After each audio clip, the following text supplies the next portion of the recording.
Yo, salut à tous et bienvenue sur OM Revolt, le podcast. Pour l'émission du jour, on va parler de Pablo Longoria. Ça va être une émission 100% Pablo, tout simplement parce que en ce moment, il fait débat, tout simplement à cause de son interview où il comparait la formation française à la NBA.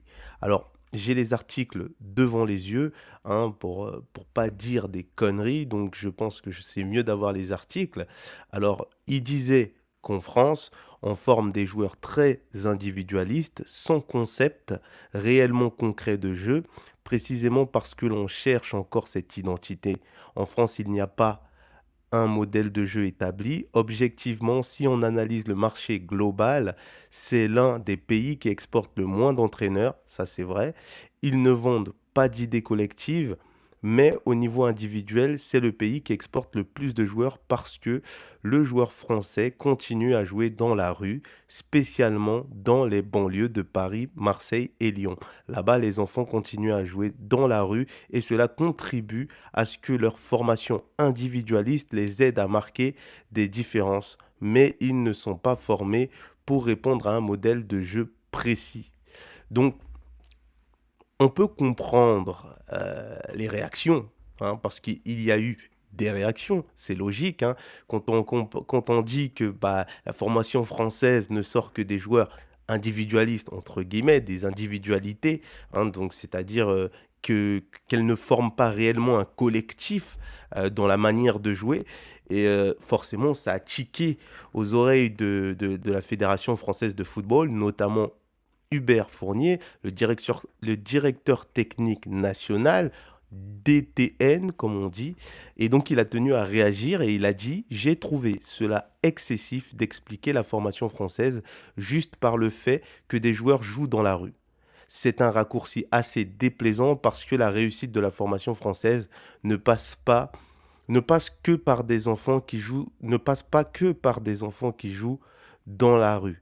D'ailleurs, depuis de nombreuses années, voire des décennies, le football ne se pratique plus vraiment dans la rue. Alors là, à tort ou à raison, moi je pense qu'il a tort un peu. Le football se pratique toujours dans la rue et c'est toujours aussi plaisant de jouer dans la rue. Après, c'est sûr que il y a plein de clubs de football, faut pas se mentir. Maintenant, tu continues toujours à jouer dans la rue, mais tu peux aussi t'inscrire dans un club de football et les prix ne sont pas très élevés. Donc, il y a quand même pas mal de clubs de football qui sont nés depuis. Il y en a des tonnes de clubs de football.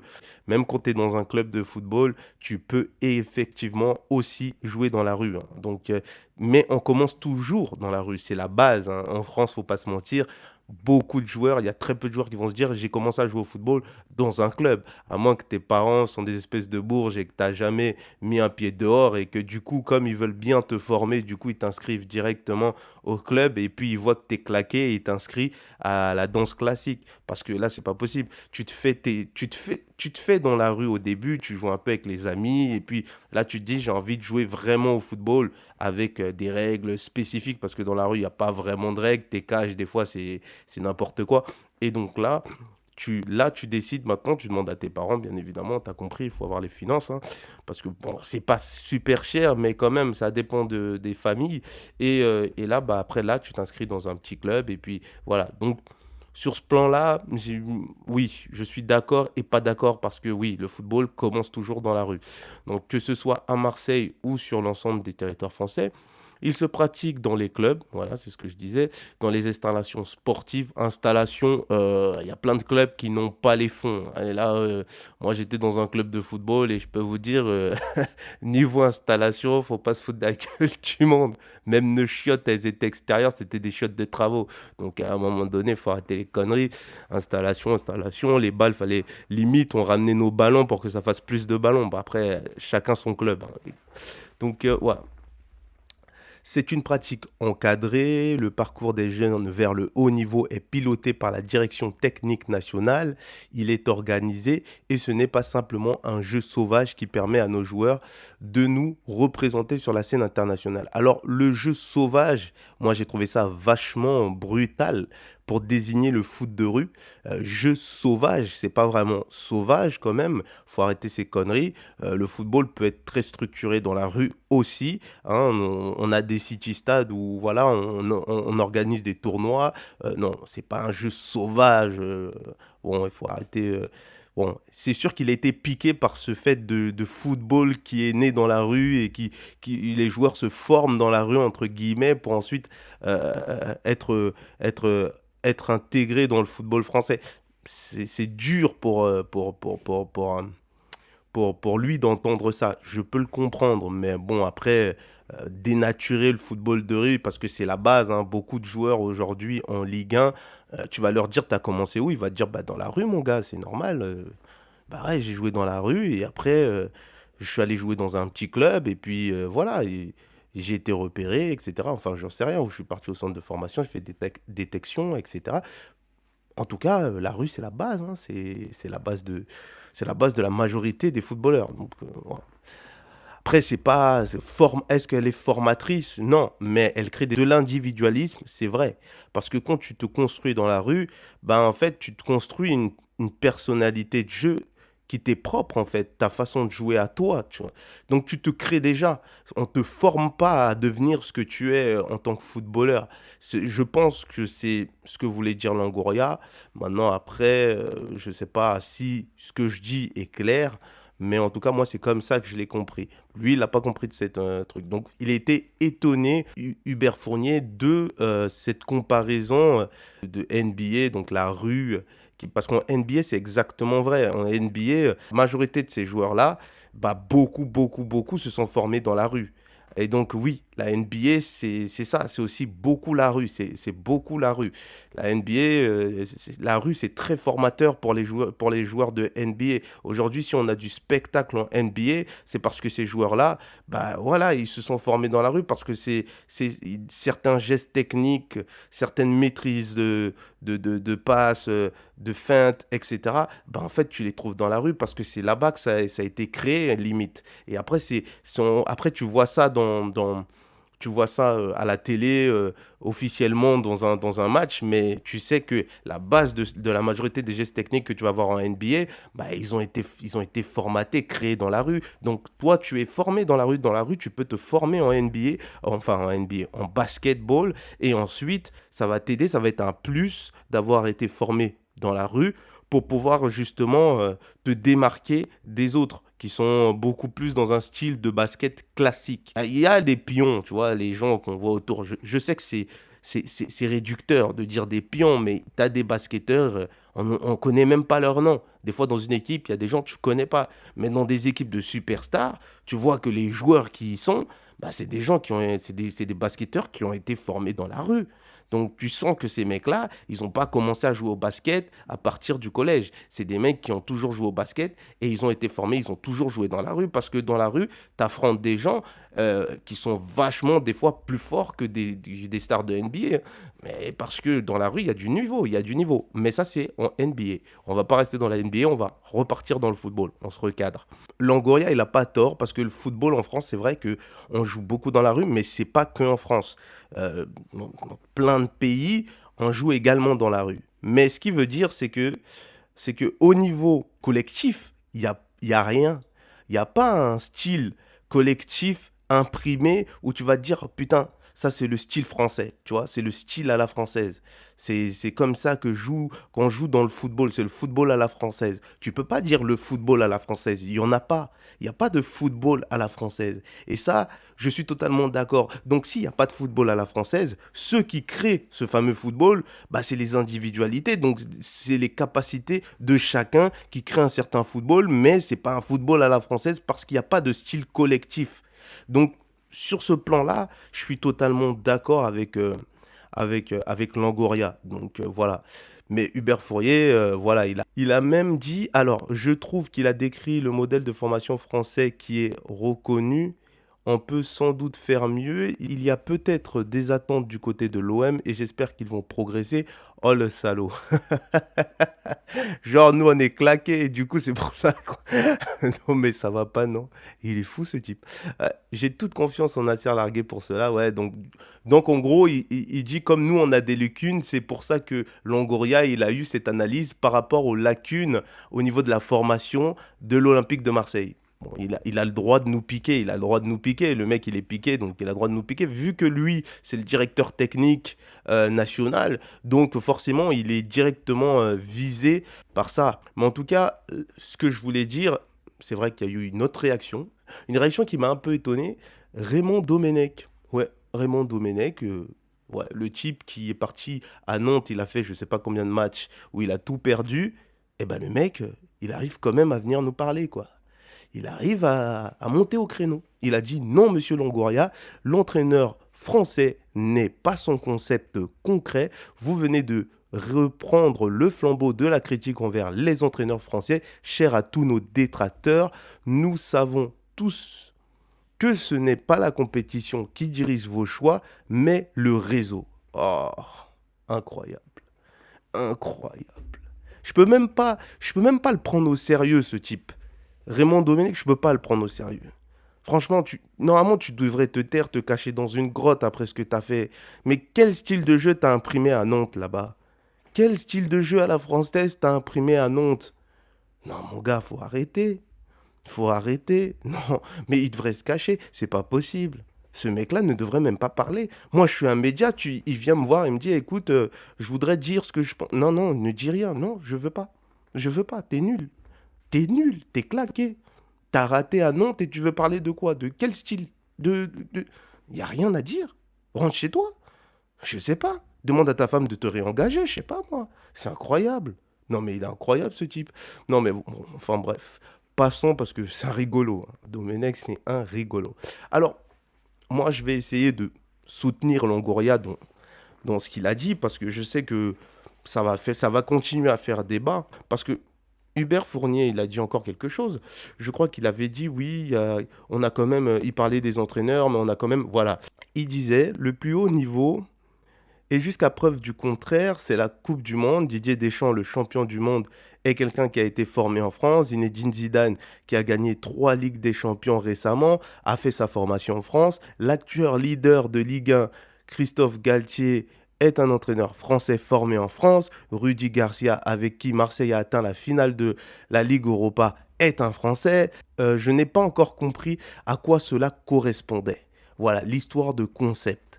Mais peut-être que je n'ai pas suffisamment d'éléments ou d'expérience dans le football pour l'avoir traduit.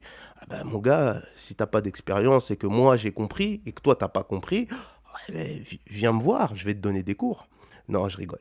Mais enfin bref, moi, voilà, il parle de Zinedine Zidane, mais on comprend bien que Zinedine Zidane, son style de jeu, c'est pas un style de jeu où tu vas dire le style de jeu de Zinedine Zidane, c'est un style de jeu à la française. Zinedine Zidane, il a commencé à entraîner au Real de Madrid, qui a un style de jeu à lui, donc il s'est calé quand même aussi un petit peu sur le style de jeu qui se fait en Espagne. Il a développé ses tactiques, mais il n'a pas révolutionné en venant mettre un espèce de style de jeu où on a dit ah, ça, c'est le style de jeu à la française. On pourrait dire un style de jeu à la Zidane, mais même là encore, moi, j'arrive pas à dire c'est un style de jeu à la Zidane. Je trouve que son style de jeu est basique. Il y a rien de. Je pense qu'il est plus dans la gestion des hommes que dans une tactique spécifique qui fait que, ouais, on va dire Zinedine Zidane, lui, c'est un entraîneur de ouf parce qu'il maîtrise. Non, moi, je le vois pas comme ça. Après, chacun son truc. Après, il veut me parler de Rudi Garcia, mais Rudi Garcia, on voit bien que Rudi Garcia, c'est le style espagnol qu'il aime beaucoup. Il aime beaucoup le jeu espagnol. On sent que c'est pas du tout. Il n'est pas inspiré par le jeu français. Il y en a pas. Ça se voit que lui, il est inspiré par le style espagnol. Je pense qu'ils ont été influencés par d'autres championnats et pas par le championnat français spécifiquement. Donc, pourquoi je suis d'accord avec Longoria? Tout simplement parce que ce qui veut dire, c'est que en France, il n'y a pas de style collectif. Collectif, c'est-à-dire quand tu vas prendre par exemple le jeu espagnol, c'est un jeu de possession basé sur la maîtrise technique du ballon, des passes courtes au sol. Il y a quelque chose, il y a des gestes techniques. C'est vraiment un jeu de possession. J'aime beaucoup le style espagnol, c'est beaucoup ça. Voilà, moi c'est comme ça que je le vois, le jeu espagnol. Donc je le ressens comme ça. Donc le jeu collectif, il est basé sur la possession. Ça, c'est mon ressenti. Après, chacun a le droit de voir. Le jeu britannique, c'est de l'attaque-défense. C'est un jeu basé sur l'engagement physique, l'intensité. Voilà, ils aiment beaucoup les longs ballons. Ils aiment beaucoup les longs ballons. Moi, c'est comme ça que je le vois. Hein, les longs ballons en profondeur. Le jeu à l'anglaise, pour moi, c'est ça. C'est de l'attaque-défense. C'est vraiment, voilà, on y va, on carbure. Le jeu allemand, il est un peu typé anglais quand même. Mais sauf que le jeu allemand, j'ai l'impression qu'il est beaucoup plus rugueux que le jeu anglais. Ça, c'est mon point de vue. On me dit beaucoup souvent que le jeu anglais, c'est un jeu très dur sur l'homme. Je trouve que le jeu allemand aussi, il l'est. Je trouve que le jeu allemand, justement, il se calque pas mal sur le jeu anglais. Voilà. C'est un jeu aussi extrêmement ouvert, le jeu allemand. C'est pas un jeu fermé, hein, ça joue beaucoup. Donc, il y a une certaine ressemblance entre le jeu allemand et le jeu anglais. Comme je dis, c'est toujours mon point de vue à moi, ce n'est pas forcément le point de vue de tous, donc je peux l'entendre. Si vous avez, vous aussi, votre façon de voir, n'hésitez pas à le mettre en commentaire, hein. La barre de commentaires, elle est en dessous, utilisez-la, quoi, il n'y a pas de souci. Ensuite, il y a bah, le jeu italien qui est un jeu connu pour sa qualité, discipline défensive, finesse tactique. Voilà, c'est un jeu vraiment basé sur la tactique défensive. Il y a, c'est beaucoup de tactique dans le jeu italien. C'est pour ça que souvent on dit ouais, le style italien, c'est ennuyant, il se passe jamais rien. Mais quand il y a un ascendant tactique sur l'adversaire, vous voyez tout de suite que ça se débloque. C'est vraiment un jeu, ouais, c'est un jeu de tactique. C'est vraiment un jeu tactique. C'est pour ça que c'est pas un spectacle de malade. Mais voilà, c'est un des plus, ça fait partie des grands championnats en Europe, donc forcément, ça trouve son public. Donc, mais le jeu français, il n'a pas de style reconnu. Il n'a pas de style reconnu. Donc, on ne peut pas dire que la formation française génère un style collectif spécifique. Il n'y en a pas. Le jeu français, il s'imprime de plusieurs styles différents. Il n'a pas un style spécifique. Et c'est vrai. Et c'est la vérité. Moi, c'est comme ça que je le ressens. Donc, je suis totalement d'accord avec Longoria. Et quand Longoria dit qu'on exporte beaucoup plus de joueurs français, c'est vrai. On exporte énormément de joueurs français parce que nos joueurs sont capables de s'adapter à plein de styles différents. Pourquoi? Parce qu'on n'a pas de jeu spécifique en France. Et ça prouve ce qu'il dit. C'est pour ça qu'il dit les individualités, c'est ça qui marche le mieux. Chez les Français, on crée des joueurs individualistes, entre guillemets. Ça ne veut pas dire que c'est des mecs, ils ont le ballon, ils donnent jamais le ballon à personne, ils font leur jeu. Non, c'est pas ça. Individualiste dans un style de jeu personnel, en fait. Et après, on va additionner ces styles de jeu au groupe. Mais il n'y a pas un style collectif spécifique en France. Et c'est pour ça que ces joueurs-là, ben, on aime bien les utiliser parce qu'ils s'adaptent partout. Est-ce que tu as vu énormément de joueurs anglais en Espagne? Il n'y en a pas. Il n'y en a pas des tonnes. Je sais même pas. Là, je peux pas te donner un nom comme ça. Mais il n'y en a pas des tonnes. Parce que le style anglais, il est très spécifique. Il colle pas toujours les Espagnols, ils vont pas acheter 40 000 joueurs anglais. Parce qu'ils savent ils vont pas forcément s'adapter. Ils vont acheter peut-être des joueurs allemands. Parce que voilà. Même les joueurs allemands, il y en a pas des tonnes, hein. Ah ouais. Mais quelques joueurs allemands, si. Mais les joueurs anglais, non, il n'y en a pas des tonnes. Moi, ça, c'est mon point de vue. Après, si vous avez des noms, balancez les gars. Parce que moi, je suis là, je fais le mec qui connaît, mais peut-être que je raconte des conneries. Mais moi, en tout cas, c'est mon ressenti. C'est mon ressenti. Après, je regarde pas énormément de matchs comme certains. Donc voilà, j'espère que vous allez quand même m'apprendre des choses dans les commentaires. Ce serait magnifique. Donc voilà, donc voilà. Et voilà, voilà. Donc moi, ça, c'était mon petit point. Tu vois, j'ai vraiment trouvé ça très intéressant que ça fasse débat, justement.